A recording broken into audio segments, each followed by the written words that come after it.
할렐루야.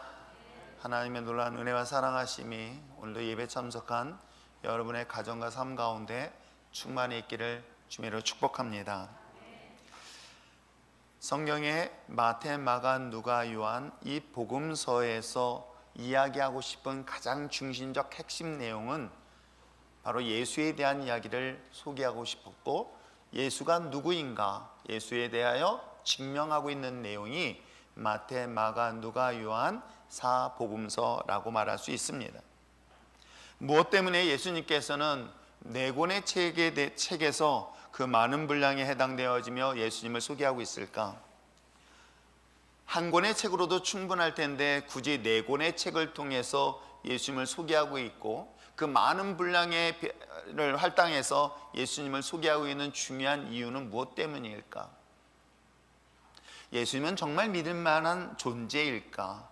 정말 우리가 알고 있는 그 예수님은 믿을 만한 대상일까? 라는 것에 대한 당시 2000년 전 많은 유대인들에게는 질문을 던질 수밖에 없었을 때, 다양한 사람들이 만나고 다양한 사람들이 경험했던 예수님에 대하여 다양한 방법으로 증명하고 있는 내용이 바로 4개의 책에서 이야기를 하고 있습니다. 사실 유대인들은 전통적으로 눈에 보이지 아니하는 하나님을 믿어왔고 그 신앙을 지켜왔던 것 또한 사실이기도 합니다. 눈에 보이지 아니했던 그 하나님이 직접 육신의 몸으로 왔다라고 하는 그 예수를 과연 어떻게 합리적으로 이해할 수 있으며 믿을 수 있을까요? 예수를 믿는다는 것은 곧 유일하게 하나님을 만나고 또 하나님께 나갈 수 있는 것이란 이 증명을 과연 2000년 전 전통적 유대인들에게서 이 사실을 믿고 신뢰한다는 것은 여러분 결코 쉽지 않습니다. 그러한 가운데서 예수님을 믿는다라고 입술의 신앙의 고백은 우리가 웬만한 신앙의 결단과 또한 그런 실질적인 경험 없이는 이런 고백은 사실은 불가능하다는 것을 먼저 우리 복음서에서 만나고 있는 사람들의 이야기를 통해서 먼저 여러분이 인식하고 본문을 접근하려고 합니다. 특별히 제가 지난해부터 시작해서 요한복음을 통해서 사도 요한이 만났고 경험했고 체험했고 깨달았던 그 예수님에 대한 이야기들을 계속해서 소개를 하고 있는데, 오늘 특별히 14장에서의 첫 출발은 이와 같이 이 본문을 통해서 출발하고 있으니 너는 마음에 근심하지 말라라고 하면서 본문은 시작하고 있습니다. 무엇 때문에 이 이야기를 듣는 제자들, 즉 제자들에게 하신 특별한 이 말씀 속에서 무엇이 그들의 마음속에 두려움이 있었기에 예수님께서는 두려워하지 마라 라고 본문을 통해서 말씀하고 있을까? 무엇이 그들의 두려움이었고, 무엇이 그들에게 근심이었고, 무엇이 그들 마음속에 걱정으로 남아 있었을까요?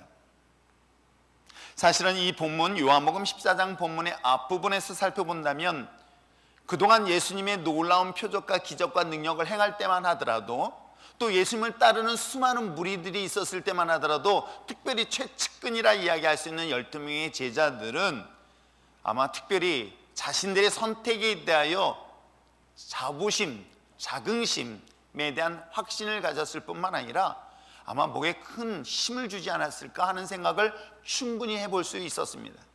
왜요? 오병이의 기적을 일으켰을 때 많은 사람들이 예수님을 이스라엘의 왕으로 왔으니 그를 왕으로 세우자라고 많은 사람들이 예수님을 호응하고 환호하고 따랐으니, 거기에 가장 가까이 있는 제자들은 어떤 마음으로 예수님을 바라보고 또한 예수님에 대한 주목이, 예수님에 대한 관심이 그들에게는 어떤 힘을 가져다 주었을까? 굳이 설명하지 않아도 너무나 잘 알고 있을 것입니다. 그런데 예수님의 공생의 마지막 부분에 들어가면서 예루살렘에 입성을 합니다. 아마 예루살렘에 입성했을 때 따라다녔던 그 예수님의 제자들은 아마 더 큰 기대를 하지 않았을까? 이제 드디어 예수님께서는 예루살렘에 입성했으니 이제 곧 예수님은 이스라엘의 위대한 왕으로 새롭게 등극할 것이고, 거기에 최소한 자신의 모든 소유를 내려놓고 따랐던 12명의 제자들은 한 자리 정도는 얻지 않았을까 하는 기대가 충만한 상태에서 예수님은 뜻밖의 이야기를 합니다. 어떤 이야기를 하시는지 아십니까? 예루살렘에 입성하시고 예수님의 제자들에게 발을 씻기시면서 자신의 죽음에 대한 이야기를 하고 있습니다. 자신의 죽음뿐만 아니라 너희들이 나중에 나를 버릴 것이고 배신할 것이고 나를 떠날 것이다 라는 사실을 듣는 제자들, 아니 지금까지 자신의 모든 것들을 내려놓고 예수님을 따랐는데 예수님을 따라다녔던 그 예수님의 죽음을 눈앞에 두었다라는 이야기를 듣던 제자들의 마음은 어떤 마음이 될까요? 오늘 성경에 기록된 것처럼, 본문에 시작되어 있는 것처럼 그 마음에 근심이 사로잡힌 것은 당연한 것일 것입니다. 그래서 이 제자들의 모습을 보시고 마음을 아시고 주님께서는 이 본문을 통해서 두 가지를 말씀하고 있습니다. 뭐라고 얘기하고 있습니까? 1절에 너는 마음에 근심하지 마라, 그리고 또 나를 믿으라 라는 두 가지 명령을 하고 있는 것입니다. 제자들의 마음속에 오는 근심, 이 두려움의 문제는 무엇 때문일까? 이스라엘 백성들이 약 700여 년 동안의 이방 민족에 의해서 나라가 잃어버렸고 지배를 당하였고 착취를 당하고 고통당하였을 때 그들의 가장 큰 고통은 무엇인 줄 아십니까?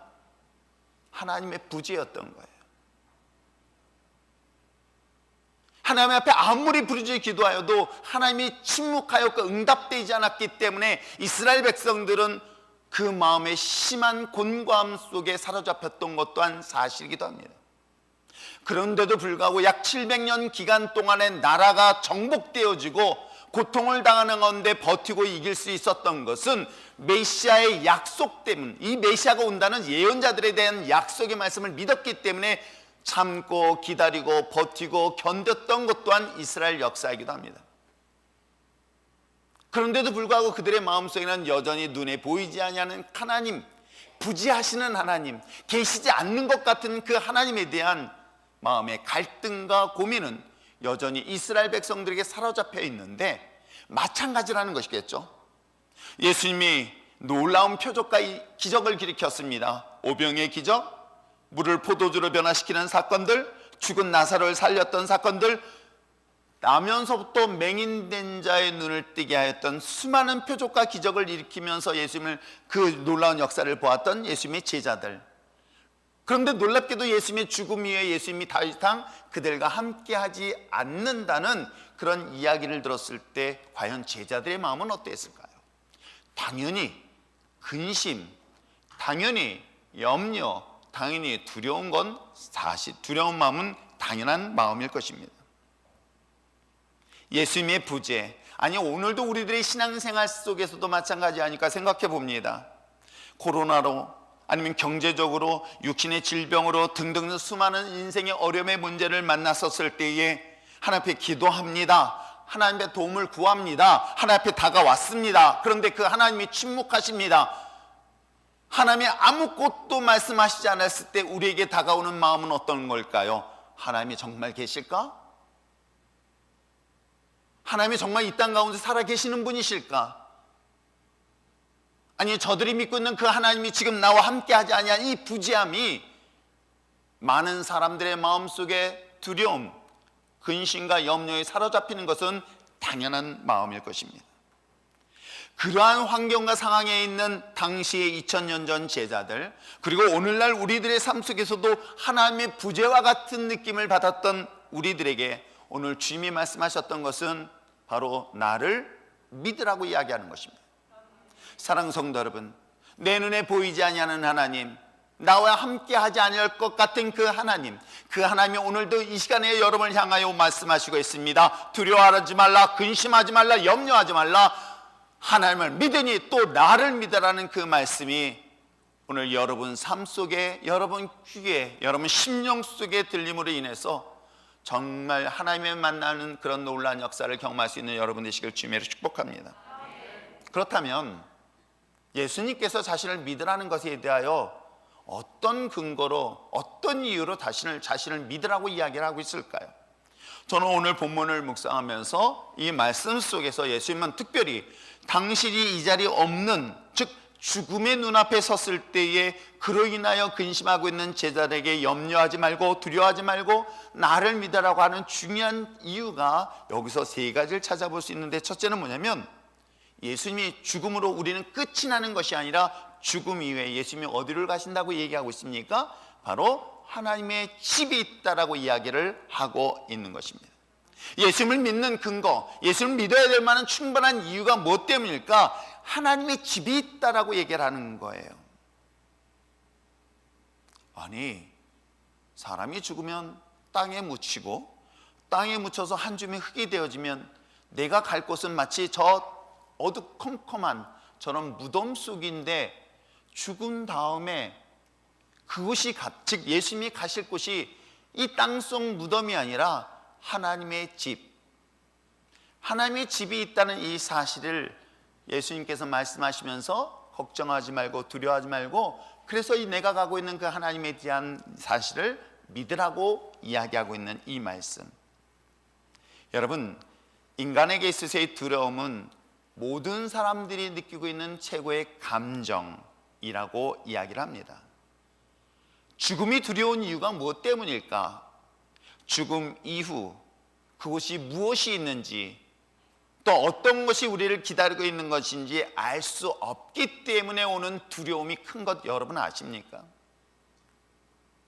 마치 앞을 볼 수 없는 맹인에게 있어서 두려움은 볼 수 없기 때문에 두려운 것입니다. 만약 죽음 이후에 우리가 확실하게 알고 있는 것이 눈앞에 보이고 알고 있다고 한다면 여러분, 죽음은 두려워하지 않을 것입니다. 근데 죽음이 두려운 것은 볼 수 없기 때문에, 알 수 없기 때문에 그 미지의 세계에 대한 두려움은 모든 인간들이 가지고 있는 그런 본능적인 마음의 상태라고 정의를 내릴 수 있는 것입니다. 맹인의 경우도 마찬가지겠죠. 앞을 볼 수 없기 때문에 그 앞에 볼 수 없는 것으로 인한 두려움이 고통으로 다가오고 있는 것 또한 사실이기도 합니다. 우리가 앞을 볼 수 있기 때문에, 내가 걸어가는 그 다음을 볼 수 있었기 때문에 우리는 두렵지 않은 것이겠죠. 마치 내가 1년 후, 2년 후 앞으로 일어날 일들을 알고 있다고 한다면 여러분, 두려울 사람이 과연 무엇이겠습니까? 지금 코로나로 인하여, 아니 이보다 더 큰 어려움의 상황이 우리 삶 속에 다가오고 있습니다. 그런데 이것에 대한 끝 결과, 우리가 이 끝의 결과를 분명히 알고 있다고 한다면 무섭고 두려울 사람이 몇이나 되겠습니까? 영화를 좋아하는 사람으로서 영화가 아주 그냥 사람들의 마음에 긴장감을 줄 수 있는 그런 장면들이 등장할 때, 그 장면 이후에 그 다음에 어떤 일들이 일어날 것을 미리 본 사람들은, 여러분 그 장면 보고 걱정하고 염려하는 사람이 몇이나 될까요? 옛날 우리 어머니께서 그런 이렇게 같이 이렇게 TV를 보다 보면 주인공이 죽을 것 같아. 그럼 우리 어머니가 걱정을 막 땅을 치면서, 예, 저 어떡하니? 저 주인공 죽어가는데 어떡하니? 어머니 괜찮아요, 좀 살아나. 아니다, 쟤 죽어가고 있잖아. 막 오면서 엄마 막 걱정을 해. 근데 제 방송 보시면서도 또 걱정하시더라고요. 앞에 거 잊어버리셔가지고. 여러분, 이미 그 끝의 결과를 알고 있는 사람은요, 그 사람의 위기 상황이 있을 때 두려워하지 않습니다. 즐기게 되어지죠. 우리 인생도 똑같습니다.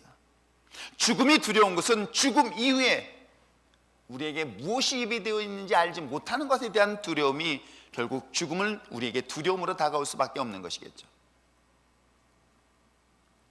조상 대대로 살고 있었던 아브라함이 어느 날 하나님이 나타나서 너 여기 있는 모든 것들을 내려놓고 내가 너에게 지시한 땅으로 가라고 명령을 듣게 됩니다.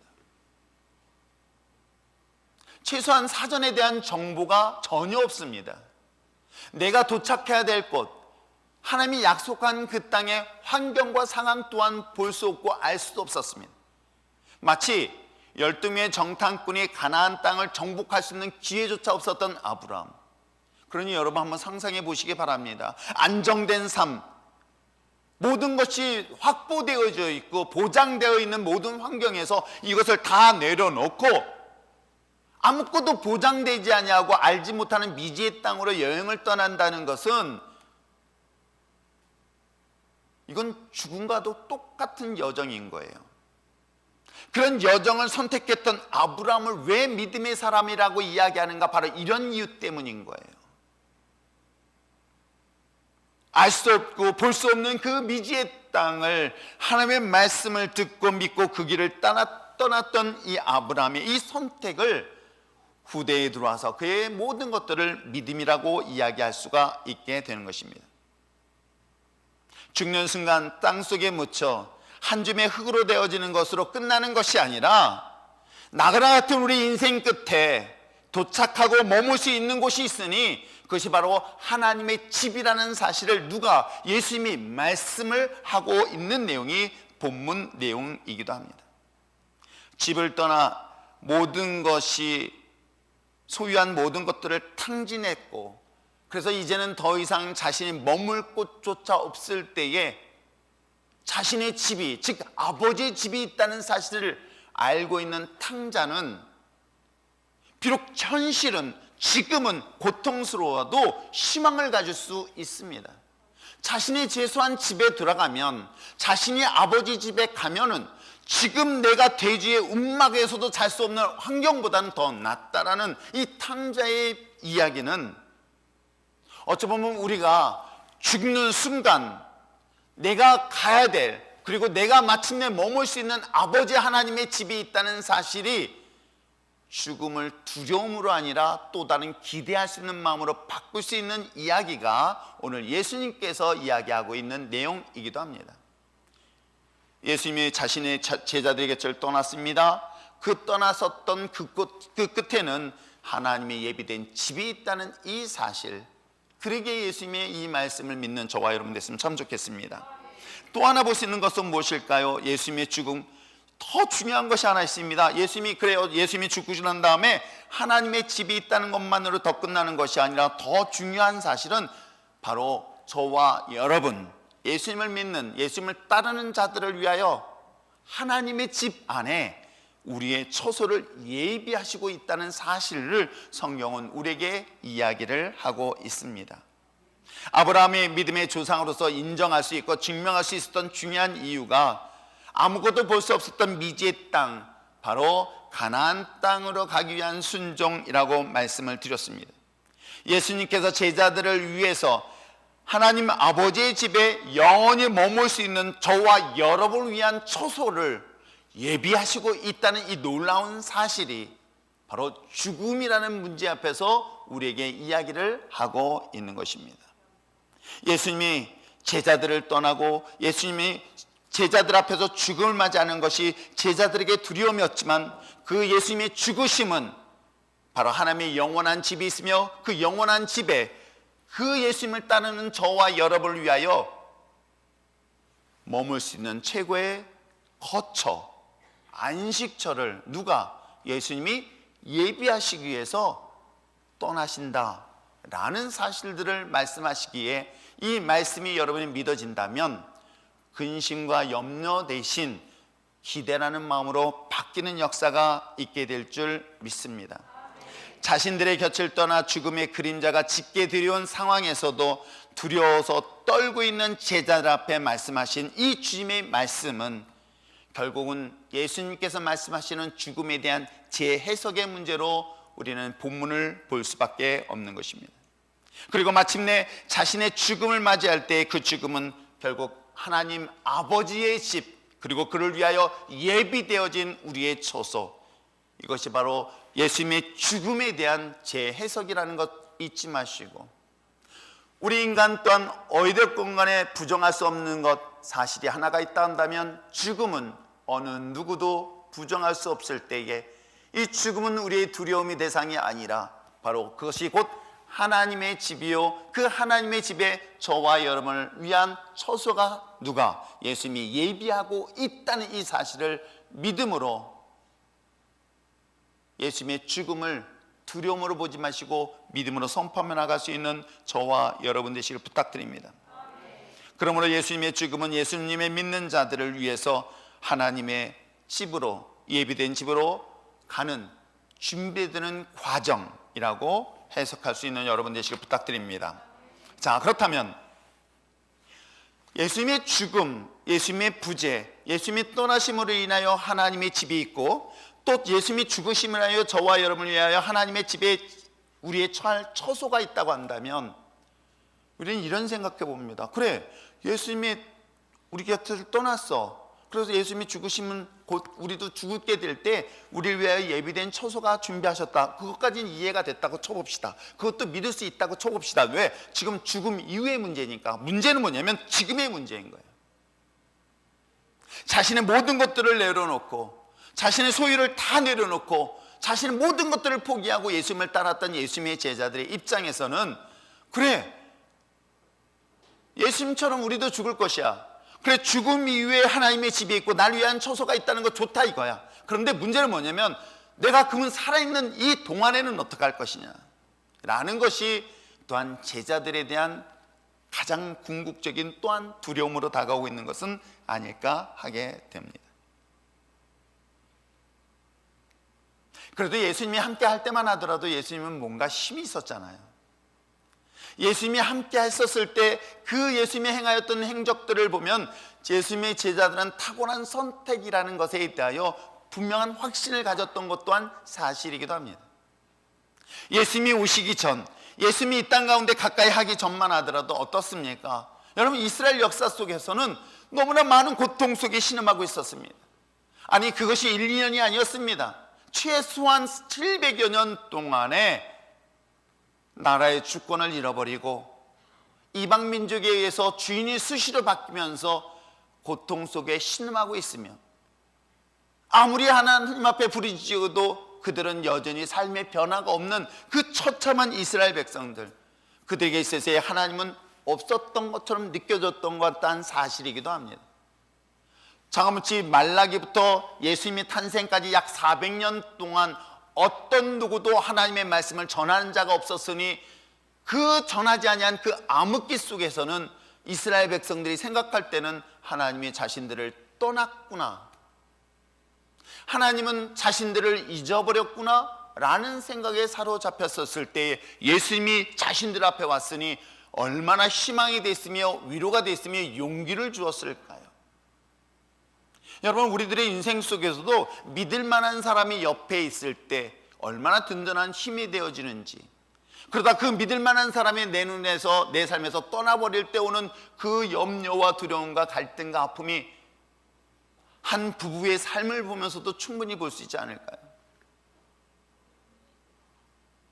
그래서 가끔 또 이 말 했다가 또 혼날까 봐 아내한테 나 있을 때 잘해? 그랬다가 반대로 당신 나 있을 때 잘해? 서로가 잘 있을 때 잘하라는 소리에 말도 못하겠고. 근데 삶을 살아가면서 여러분 생각해 보세요. 자신에게 든든하게 힘이 되어주는 누군가가 있는데 그 사람이 어느 순간인가 부재가 됐다?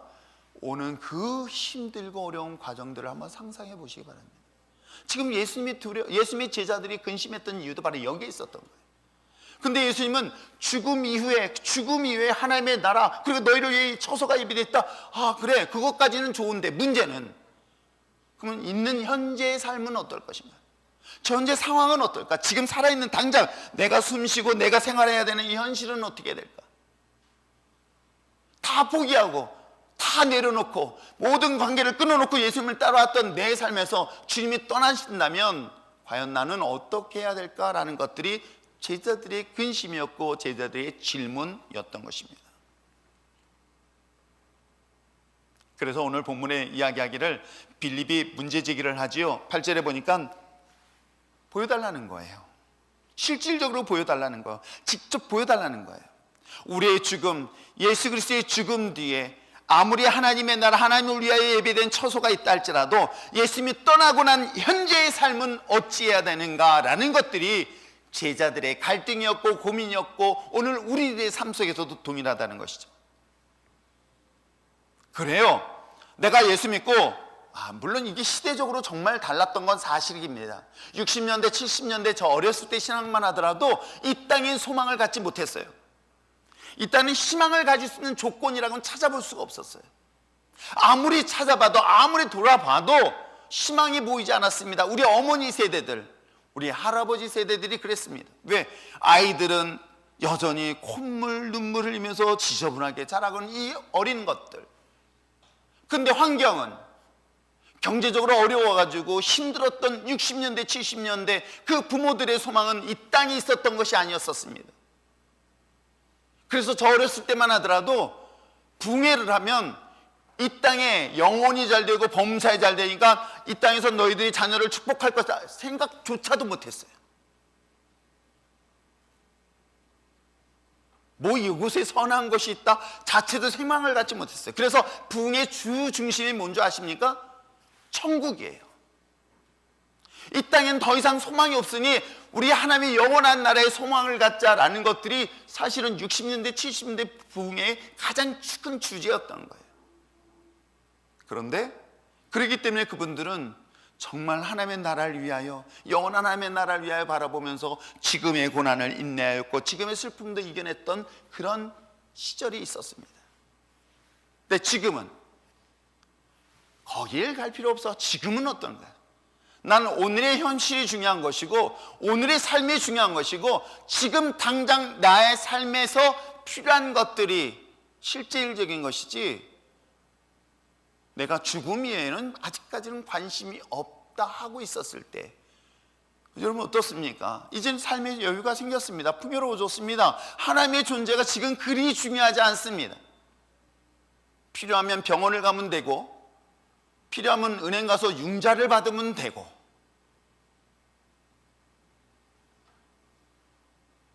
우리 성도들은 여유가 있어서 은행 가서 대출 받는 일이 없는가 봅니다.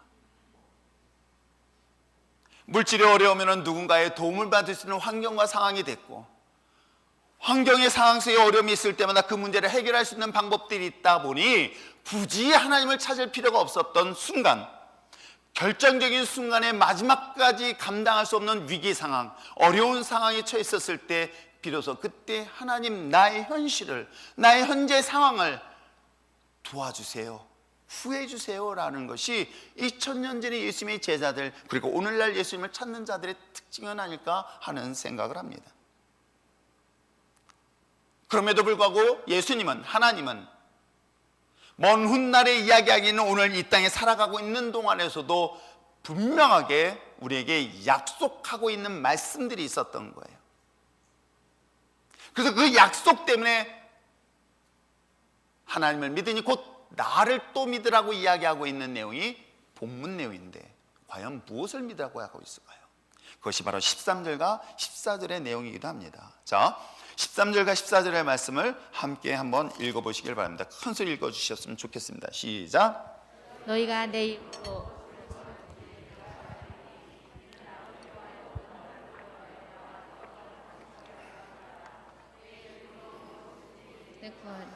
내가 행하리라. 아멘.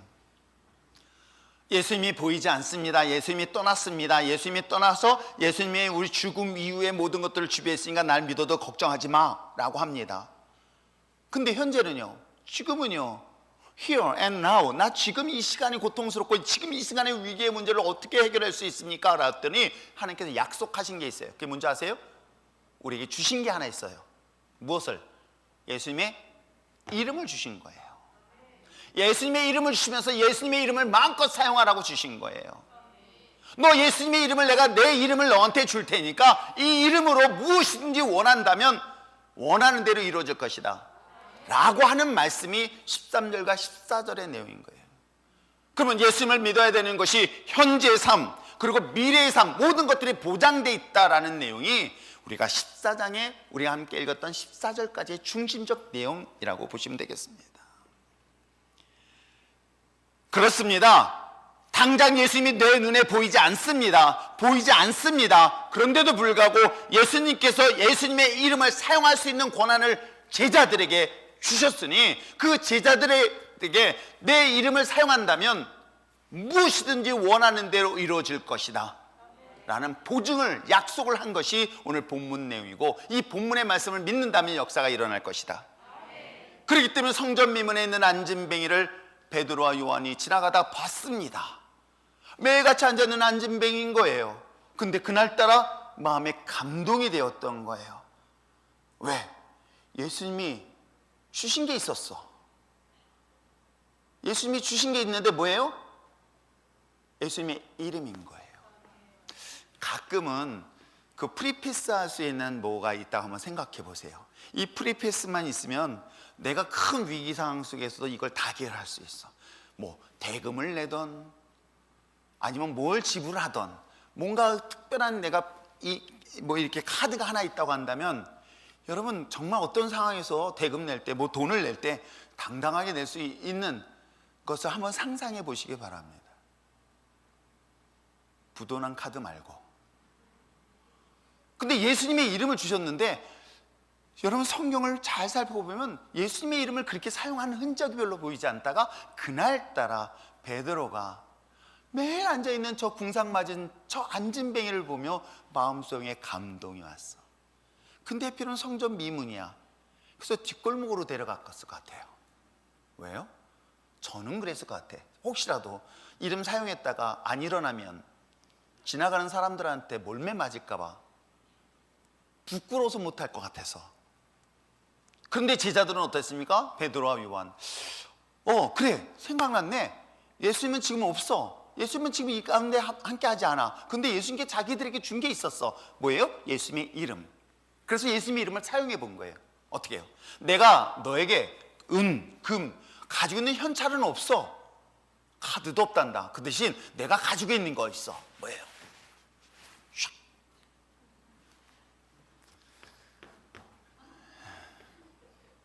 내 안에 있는 예수님을 그에게 보여준 거예요. 그래서 뭐라고 얘기했습니까? 내가 은과 금 너에게 현찰은 줄 수 없지만 내 안에 있는 예수님의 이름으로 너에게 명한다. 일어나라. 예수님의 이름을 공식적으로 처음 사용했더니 어떤 일이 일어나요? 뜻밖의 일어납니다. 뜻밖의 기적 같은 일이 일어나요. 어떻게? 성전 미문에 앉아있는 안진뱅이가 벌떡 일어나더니 본인도 놀래고 제자들도 놀래고, 그리고 그가 어디로 도망갑니까? 세상으로? 아니, 성전 안으로 들어가서 춤추며 하나님을 찬양하는 장면을 성경을 소개하고 있어요. 그게 바로 예수님의 이름이었던 거예요. 예수님이 눈안에 보지 않았지만, 예수님이 죽음을 통해 우리를 떠났지만, 예수님이 그 제자들에게 주신 것이 있으니 뭐예요? 예수님의 이름이라는 거예요. 그것이 제자들에게만 줬다고 착각하지 마십시오. 그것이 바로 예수님을 믿는 저와 여러분에게 동일하게 주었다는 사실을 믿으실 주님을 축복합니다. 주님이 이 땅 가운데 보이지 않아서 과연 하나님께서 나의 미래, 즉 죽음 이후의 세계 고민할 때 나를 위하여 예비된 처소를 준비하셨을 뿐만 아니라 내가 지금 현재 살아가고 있는 이 땅 가운데 무엇을 주셨다? 예수님의 이름을 주셨다. 예수님의 이름을 사용할 수 있는 권한을 나에게 주셨다. 이 권한을 가지고 사용한다면 예수님께서 분명히 말씀하고 있습니다. 너희가 내 이름으로 무엇이든지 구한다면, 무엇이든지 어떤 것이든지예요. 무엇이든지 구한다면 뭐예요? 내가 행하리니 이는 아버지로 하여금 아들로 말미암아 영광을 받으시게 하려 함이라. 내 이름으로 무엇이든지 내게 구하면 내가 행하겠다. 여기서 행하겠다는 것은 내가 주겠다는 뜻이에요. 너 나에게 구한다면, 이름으로 구한다면 내가 주겠다, 응답하겠다라고 얘기를 하고 있는 거예요. 이게 얼마나 좋습니까? 그런데 놀라운 사실을 성경은 사도 요한이 얘기를 하고 있어요. 놀라운 사실을 이야기하고 있는데 무슨 얘기를 한 줄 아십니까? 그 요한복음 16장에 기록되어져 있습니다. 요한복음 16장 24절 한번 읽어볼까요?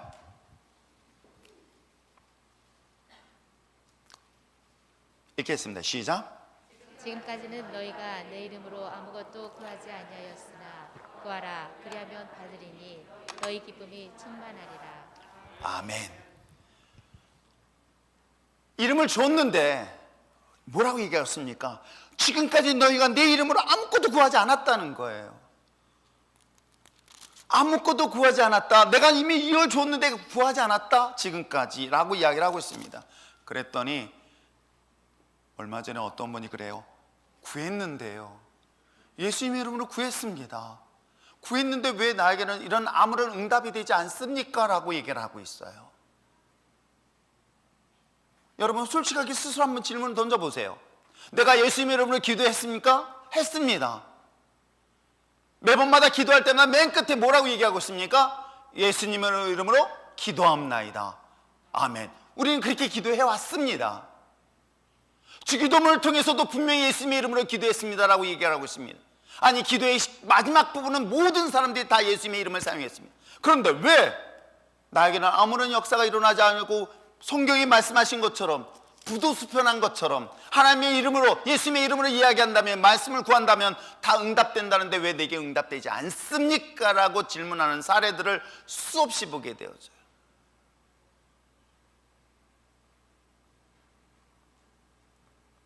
무엇 때문일까요? 그러면서 요한복음 16장에서 말씀하시기를 넌 내 이름으로 구하지 않았다고 얘기하는 거예요. 나 구했는데요. 구했는데 왜 예수님이 말씀하시기를 내 이름으로 구하지 않았다라고 얘기하고 있을까요? 여러분, 여긴 전제 조건이 있었어요. 정말 중요한 전제 조건이 있었어요. 뭐라 그래요? 두려워하지 말라, 근심하지 말라, 염려하지 말라 라고 말씀하시는 거예요. 그러면서 뭐라고 얘기하셨습니까? 너 하나님 믿니? 나를 믿으라고 얘기하고 있는 거예요. 그럼 여기서 한번 좀 고민해보면 문제가 되는 거예요. 내가 진짜 하나님을 믿고 있는가? 내가 진짜 그리스도인인가? 왜 이 땅 가운데 그리스도인이라고 하면서 왜 세상 사람들은 그들을 개독교인이라고 얘기하고 있을까? 내가 정말 하나님 믿는다고 하는데 사람들로부터 아무런 인정을 받지 못하는 이유가 뭐 때문일까? 내가 그리스도인이라고 이야기하면서 모양만 그리스도인일 뿐 진짜 리얼 크리스찬이라는 사실을 여러분 스스로가 스스로에게 질문을 던져보시고 거기에 대한 답을 한번 얻어보시기 바랍니다.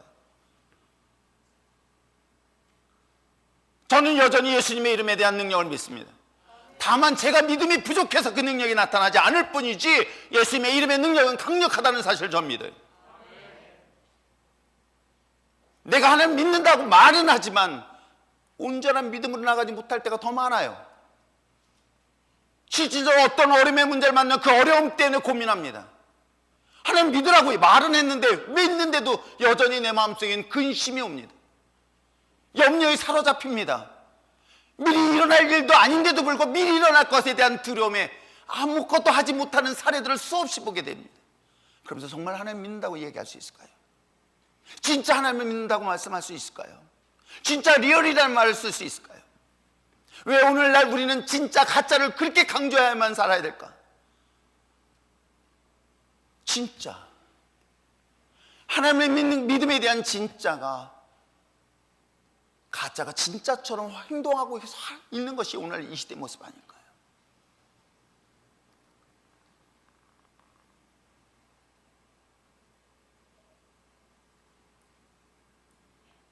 주님께서 다시 한번 묻고 있는 것입니다.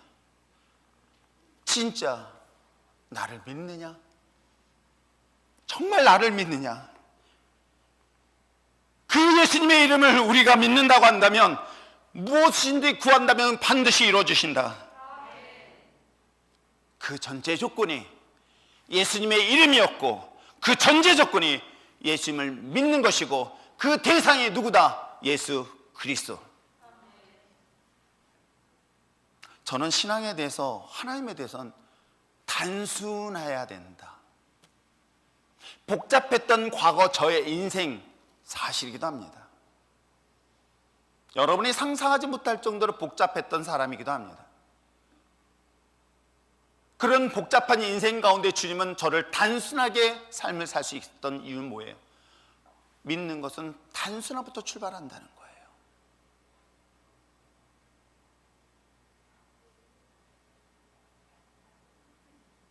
무리를 걸어오길 원하는 베드로, 예수님, 나 무리를 뛰어들어도 될까요? 와라. 머릿속에 생각해 봅니다. 야, 지금 풍랑이 저렇게 일고 있는데 내가 뛰어드는 순간, 야, 과연 어떻게 될까? 근데 베드로는 무식하게 그 말에 그냥 뛰어들어 버려요. 그 순간은 믿었던 거예요. 그리고 나중에 책망을 받죠. 염려 때문에 물에 빠지니 믿음이 적은 것에 대한 책망을 받습니다. 그러면 어떻게 믿을 수 있을까? 이것이 우리들의 고민이기도 합니다. 오늘 사랑하는 성도 여러분, 예수님의 십자가의 죽음의 사건은 우리를 위하여 예비된 죽음의 이후에 미예비된 것뿐만 아니라 오늘날 우리가 예수님의 부재 속에서 두려울 것 같지만 예수님의 이름을 우리에게 주셨다는 이 사실, 그 약속의 말씀을 믿고 승리하며 나갈 수 있는 저와 여러분 되시고 부탁드립니다. 현실과 불확실한 미래, 즉 죽음의 문제 앞에서 두려움부터 우리가 모든 사람이 자유할 수 있는 사람은 사실은 없을 것입니다. 그럼에도 불구하고 모든 두려움부터 우리가 반드시 선택한다면 예수님을 믿을 것인가 아니면 예수님을 믿지 않을 것인가의 선택이 지금 우리들의 삶 속에 끊임없이 있다는 것 잊지 마시길 바랍니다. 아니 지금 이 시간에도 내가 정말 예수님을 믿을 것인가 아니면 믿지 않을 것인가, 눈에 보이지 않는 그 하나님을 믿을 것인가 믿지 않을 것인가 라는 그 선택이 지금 여러분 삶 속에서 계속 질문을 던지고 있는 것입니다. 오늘도 주님께서는 마음에 근심하지 말고, 마음에 두려워하지 말고, 마음에 염려치 말고 하나님을 믿으니 곧 나를 믿으라, 그 말씀이 오늘 여러분 삶 속에서 놀라운 역사를 일으키는데, 왜 예수님이 유일하게 길이며 유일하게 진리며 유일하게 생명 되신 분이라는 사실을 성경은 소개하고 있고, 이 사실을 믿는 저와 여러분 되시길 부탁드립니다. 말씀을 정리해 보면서 우리가 무엇을 믿을 것인가?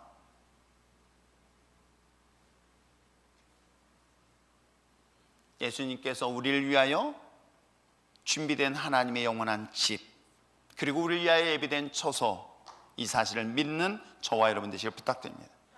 그러나 살아있는 동안에 내가 무엇이든지 구할 때 이루어질 수 있는 저와 여러분에게 주신 것이 있으니보다 예수님의 이름, 그리스도의 이름이 저와 여러분에게 주어졌다는 것을 잊지 마시길 부탁드립니다. 이 믿음을 어떻게 가질 수 있을까? 그것이 바로 요한복음 15장 7절, 우리가 정말 잘 암송하고 있는 말씀이기도 합니다.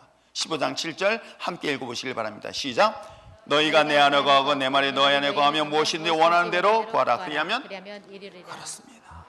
믿음은 다른 것이 아니었었어요. 예수님이 내 안에, 내가 주님 안에, 주님의 말씀이 내 안에, 또 내가 주님의 말씀 안에 거하는 그 안 때 내가 무엇인지 구하면 들어주시겠다.